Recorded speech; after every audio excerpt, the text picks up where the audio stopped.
तो मेजर नदीम, अगर फैज हमीद को पाकिस्तान में सजा हो सकती है, परवेज मुशर्रफ का हश्र हो सकता है, तो फिर यह लीगल इम्यूनिटी वाला खेल क्यों खेला गया, यह तो अब साबित हो गया।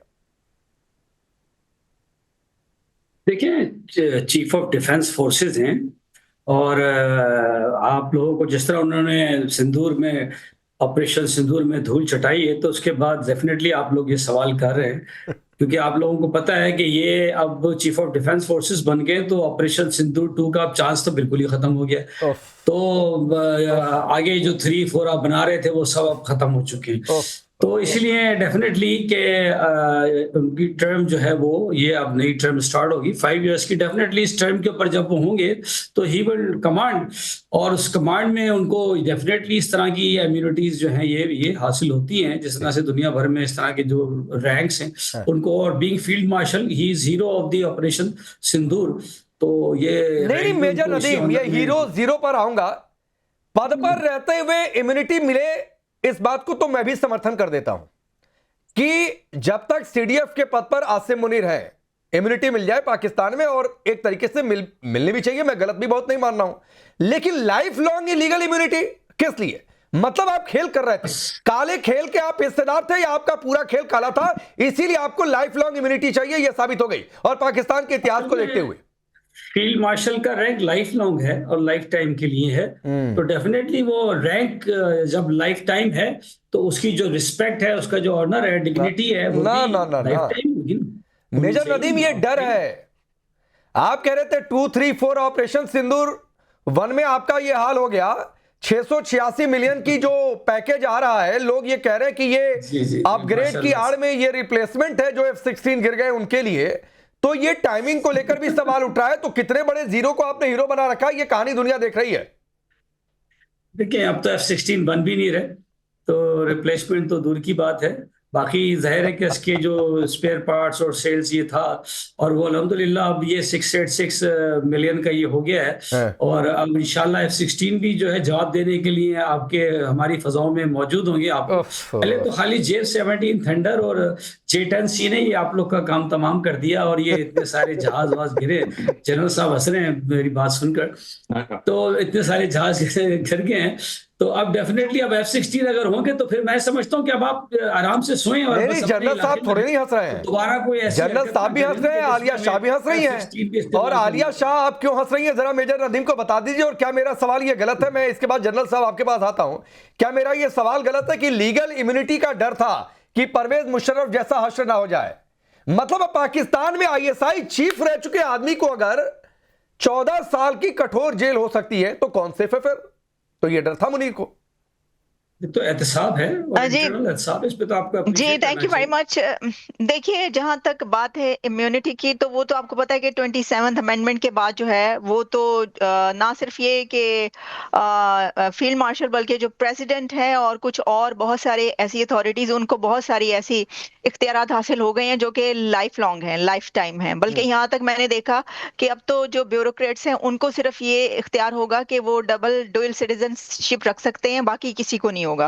तो ये इससे आप अंदाजा कर सकते हैं। लेकिन देखिए, ये जो बात है कि पाकिस्तान के अंदर जब आप हिस्ट्री से लेकर अब तक आते हैं, तो कुछ ऐसे, वैसे तो ज्यादा जर्नैल ऐसे रहे कि जो कॉन्स्टिट्यूशन को तोड़ते भी रहे, प्राइम मिनिस्टर्स को उतारते भी रहे, हुकूमतें गिराते रहे, और जो पॉलिटिक्स है उसके अंदर हिस्सा भी लेते रहे, लेकिन उनके खिलाफ कुछ नहीं हुआ। लेकिन कुछ ऐसे हुए कि जिनके खिलाफ, जैसे कि परवेज मुशर्रफ की आप बात करें, तो पाकिस्तान की कोर्ट ने उनके खिलाफ फैसला दिया था। लेकिन जो जस्टिस वकार थे, उसके बाद वो कुछ नामालूम वजूहात की बिना पर जो है वो उनके डेथ भी हो गई थी, जो कि पता नहीं चल पाया, कुछ हालात ऐसे थे। लेकिन इससे कता नजर मैं समझती हूँ कि कोई भी जर्नैल, कोई भी ऐसी अथॉरिटी के जो इख्तियारात का नाजायज इस्तेमाल करे, जो कि जनरल फैज हमीद ने किया भी था, ये नहीं है कि उन्होंने नहीं किया। इसकी वजह यह है कि ये तो रूटीन रही है, और कहा जाता है कि अगर वो रहते और तो ये भी हो सकता था कि वो प्रेसिडेंट बन जाते, प्रेसिडेंशियल राज लाते, और उसमें इमरान खान को भी फिर निकाल देते। लेकिन ये तो सारी अजम्पशंस हैं। लेकिन क्योंकि वो बहुत ज्यादा बाख्तियार थे और उन्होंने बहुत सारे ऐसे काम किए जिसकी बिना पर उनको ये सजा मिली है। लेकिन बात वहीं पर आती है कि किसी के करने पर मिले या किसी के ना करने पर मिले, क्योंकि हमारी हिस्ट्री ऐसी है कि जो भी सिविल और मिलिट्री लीडरशिप के दरमियान जो रहा है और अभी तक जितने कू होते रहे हैं, तो फिर सवाल तो उठेगा। ये जो मतलब सवाल तो उठेंगे और वो उठ रहे हैं। नहीं, और आलिया, बात सिर्फ इतनी नहीं है, बात तो ये भी है कि आसिम मुनीर पर जो करप्शन के आरोप हैं वो भी बड़े गंभीर हैं। तो ये डर तो था कि जिस दिन सीडीएफ नहीं रहेंगे फिर ये अदालतों के चक्कर और आगे क्या होगा। देखिए, कोई उनके ऊपर ऐसी एलिगेशन नहीं है, किसी रिकॉर्ड में नहीं है। ये तो आप कह रहे हैं, पता नहीं कहां से आप। मैं इसका भी चिट्ठा खोल दूंगा मेजर नदीम, बिना रिसर्च के कुछ नहीं बोलता हूं। जी, पहले आलिया शाह को सुनिए। आलिया, बताइए इस सवाल पर आपका जवाब। जी देखिए, जैसे मैंने कहा कि इस वक्त ये जो हालात हैं, इसमें इससे पहले जो जनरल फैज हमीद थे जब इमरान खान के उसमें, उसके आपको पता है कि उनको लगाने वाला कौन था? जनरल बाजवा के दौर के थे ना। तो जनरल बाजवा के जो ससुर थे जनरल एजाज अवान, मेरा ख्याल है उनकी सिफारिश थी, उनके कहने पर उन्होंने उनको लगाया था जनरल फैज हमीद को। तो मेरा कहने का मकसद ये है कि अब क्या जनरल बाजवा के खिलाफ भी इस तरह का कोई एक्शन होने वाला है? क्या जनरल बाजवा के खिलाफ भी कोई ऐसी चीज नजर आएगी? क्योंकि देखें, जो कुछ हुआ है उसमें तो फिर बहुत सारे नाम सामने आ रहे हैं ना। तो इसके बारे में कुछ भी नहीं कहा जा सकता कि किसके साथ क्या हो। वो तो देखिए वक्त बताता है। जब आप होते हैं एक डेजिग्नेशन पर, एक अथॉरिटी, तो फिर तो आप बादशाह बन जाते हैं। और उसके बाद जब वो खत्म हो जाता है दौर, तो फिर मैं आता हूं। आप जनरल साहब को याद कर रहे थे। एक आपको रिसर्च बताते हुए नदीम खान आगे बढ़ता हूं। मैंने बोला ना कि मैं बिना रिसर्च के कुछ बोलता नहीं हूं। मुनीर पर आरोप है देश के मिनरल्स जो हैं उनको विदेशी कंपनियों को सौंपने का। इसका तो हाल में सबूत आया था जब ट्रंप के सामने पहुंचे हुए थे। मास्टर साइज के सीईओ से 90 करोड़ वसूली का आरोप है। मेजर जनरल काशिफ के जरिए मनचाहे नियुक्ति आर्मी में की जाए, इसके आरोप है। लेफ्टिनेंट कर्नल सुहेल द्वारा ट्रांसफर में पैसा कमाने का आरोप है। मामा सैयद बाबर अली शाह कई भूमिकाओं में है। चचेरी बहन हजरा को अनटाइमली इर्रेगुलर प्रमोशन देने का आरोप है। नकवी भी आते हैं रिश्तेदारी में। क्रिकेट बोर्ड में घुसा दिया।